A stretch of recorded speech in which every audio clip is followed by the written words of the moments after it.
ভালো করে পড়ো, ভালো করে পড়ো। স্যার আমি তো ভালো করে পড়তেছি। আচ্ছা ঠিক আছে, আমি চেষ্টা করতেছি।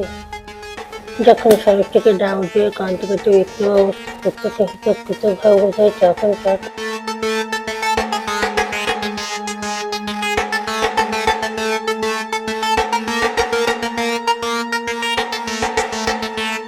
ও স্যার আপনি আমার সাথে এরকম কেন করতেছেন?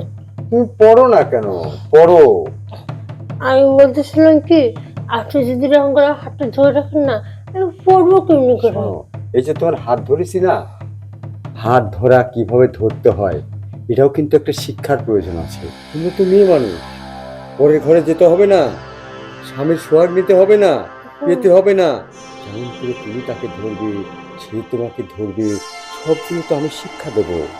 শিক্ষা না নিলে তো তুমি গিয়ে টিকবে না তো সংসার। স্যার আমি তো আপনার কাছে লেখাপড়া করতে এসেছি, আমি তো একটু কিছু সংসার শিখতে আসলে। এটা তো পাঠ্যপুস্তক, আর এটা হচ্ছে প্র্যাকটিক্যাল, বুঝতে হবে। বোঝো না কেন? স্যার সাধারণত আমার এগুলো একদম ভালো লাগছে। আর আমার ভাই বলছে তুই যাবি সুন্দর করে লেখাপড়া করবি, স্যারের সাথে বেয়াদবি করবি না। তা আমি তো কোনো বেয়াদবি না না না, বেদবি করো না। আমি যেটা বলি সেটা শুনবে, আমি যেটা শেখাই সেটা শিখবে। শোনো, তোমাকে না, পড়ো পড়ো পড়ো, ভালো করে পড়ো। এই যে এই এই এই এই- এইটা সম্পূর্ণটা কিন্তু তোমার কাছে আমি মুখস্থ চাই, সম্পূর্ণটা মুখস্থ করবে। পড়ো। কিন্তু আপনি তো বলতেছিলেন বইয়ের শিক্ষা শিক্ষা না, এই সংসারের শিক্ষা না, পাঠ্যপুস্তক এটাও শিখতে হবে, আর প্র্যাকটিক্যাল কিছু আছে সেগুলোও শিখতে হবে। এইটাই তো বলেছি আমি। তুমি ভুল বুঝেছো। হ্যাঁ, পড়ো পড়ো পড়ো। আচ্ছা ঠিক। আচ্ছা ঠিক আছে, আজকে আর পড়াবো না। হ্যাঁ, তুমি এইটা মুখস্থ করে দেখো। হ্যাঁ আচ্ছা স্যার ঠিক আছে, তবে আমি কিন্তু শুধুমাত্র বই পড়াই পড়বো, আমি ওই সংসারের পড়া পড়বো। আচ্ছা ঠিক আছে, সেটা দেখবো, কালকে দেখবো। তুমি ইয়ে করো, মুখস্থ করো। হ্যাঁ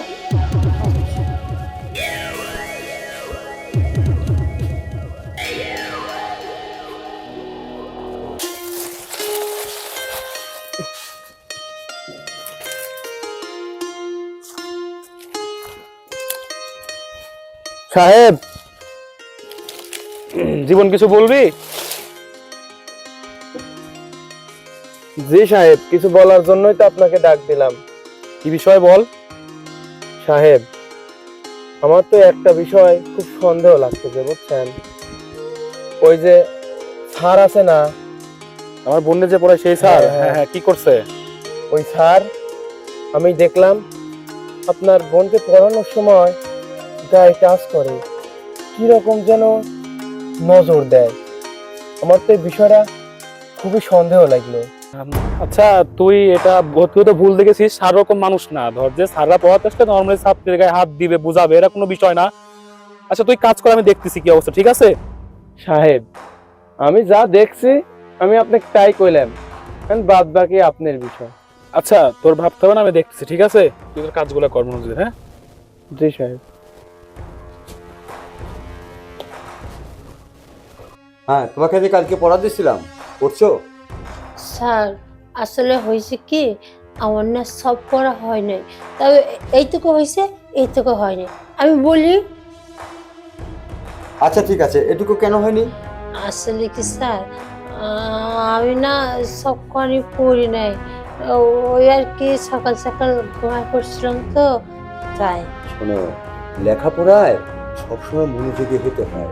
আর কাছে আসো, আমার কাছে আসো, এসে একটু মনোযোগ দাও। মনোযোগ না হলে হয় না। স্যার আমি আপনারা কালকে বলছি না, আপনি এইভাবে দেখা দিলে আমার খুব বিরক্ত লাগে। আমি তোমাকে শিখাচ্ছি তো, সবকিছু শিখাচ্ছি তো।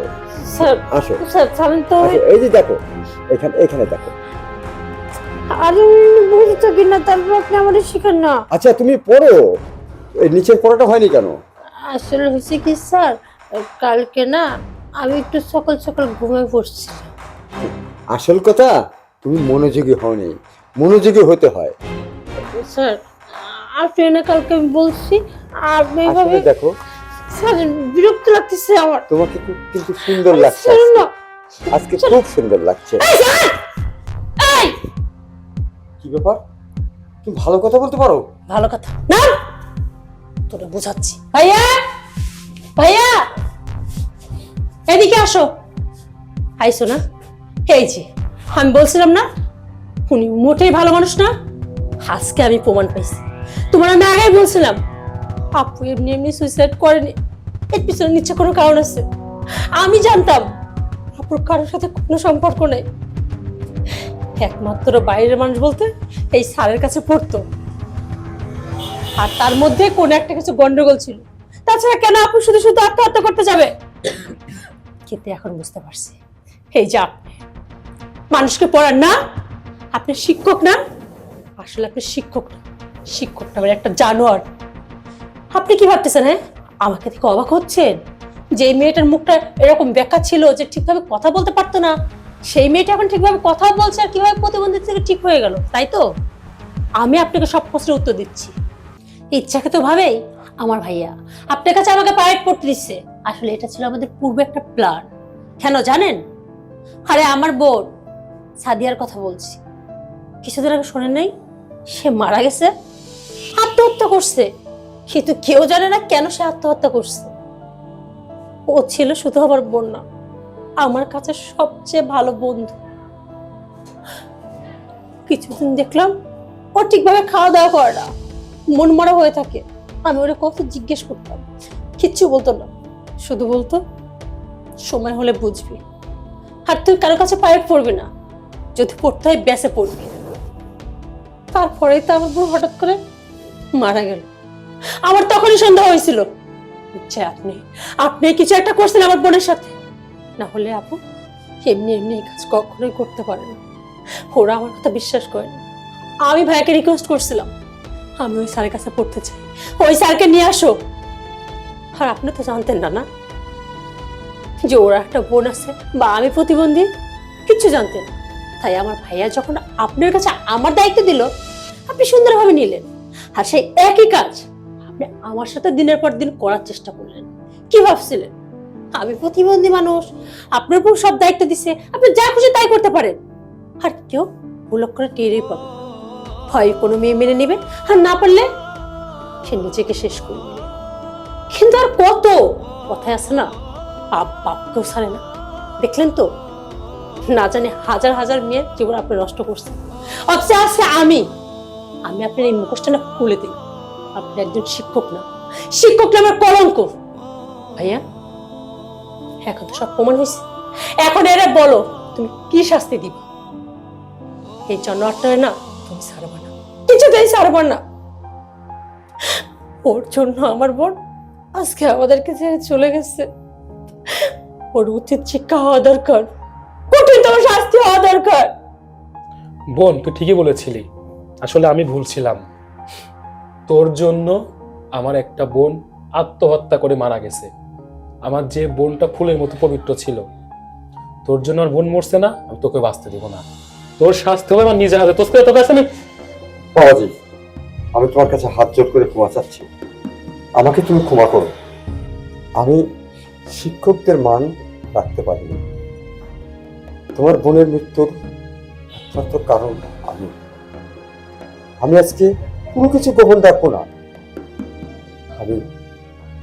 আমি নিজে আজকে উপলব্ধি করতে পারছি যে আসলে আমার এটা অন্যায়।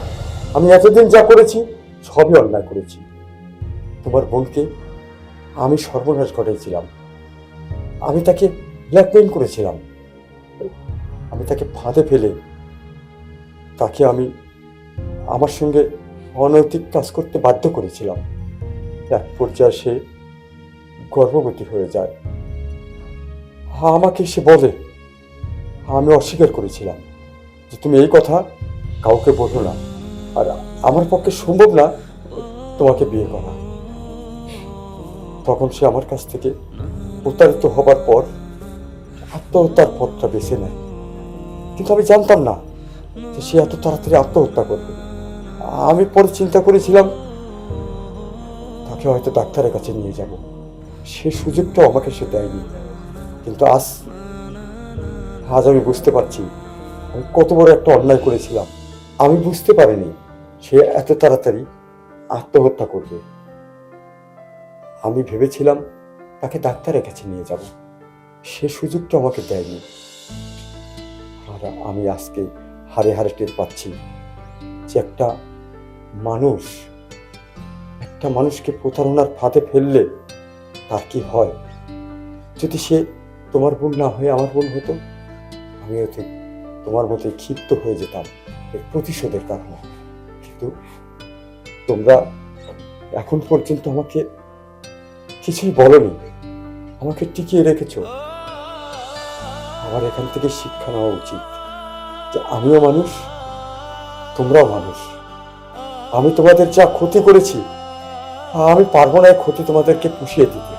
এই ক্ষতি, হ্যাঁ ক্ষতি ক্ষতি, তুই শুধু ক্ষতি করিস না, তুই আমার বন্ধুকে কেড়ে নিছিস, বুঝতে পারছিস?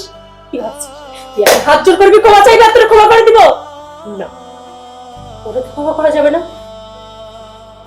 তোর যদি ক্ষমা করি না, আমার বোন কখনো আমাদেরকে ক্ষমা করবে না। কিন্তু সবকিছু জানতে পারছি তোর কোনো ক্ষমা নেই, কারণ তোকে ক্ষমা করলে আমার বোনের মতো আরো অনেক মেয়ের জীবন নষ্ট হবে, হয়তো অনেক গুণই তার বোনকে হারায়। এটা আমি তো সেটা হইতে দেবো না, কিছুতেই না। এখন না চাইলে পারতাম আমার ভাইয়ের হাতে তোকে তুলে দিতে, এই মুহূর্তে তোকে এখানে শেষ করে দিতে, কিন্তু না, তুই যেটা করছিস না সেটা কর। আইন আমরা নিজের হাতে তুলে নেব, আমরা তোকে পুলিশে দিব। শুধু তাই না, গোটা বিশ্ব তাকায় তাকায় তোকে দেখবে। আর তুই এখন যা কিছু বললি না, হয়ে দেখ আমার ভাই ফোন সব রেকর্ড করে দিস। এখন কি হবে জানিস তো, পুলিশকে সিকিউরিটি দিলে তোকে সুন্দর করে নিয়ে যায়। তুই নিয়ে যাওয়া না, তুই কি ভাবছিস জেলে যাবি, জামিন পাবি, চলে আসবি? না, শুধু আমি না, আমার মতো হাজার ছেলে নিয়ে থানায় যাবে, তোর বিরুদ্ধে মামলা করবে, আর তোর ফাঁসিও হবে। আর সেটাই হবে আমার বোনের জন্য। আমার বোন যেটা করতে পারিনি আমি সেটা করে রেখেছি। কি ভাবছিলি? হ্যাঁ, আমার বোনের মতো আমিও সুইসাইড করব? আরে আমি এত বোকা না। ভাইয়া ফোন কর, পুলিশে এক করে ফোন কর, তারপর ওকে এই মুহূর্তে পুলিশে হাত তুলে দেয়। ওকেই আমার বোনের একটা সন্তান। ফোন দাও ভাইয়া। Hello police station.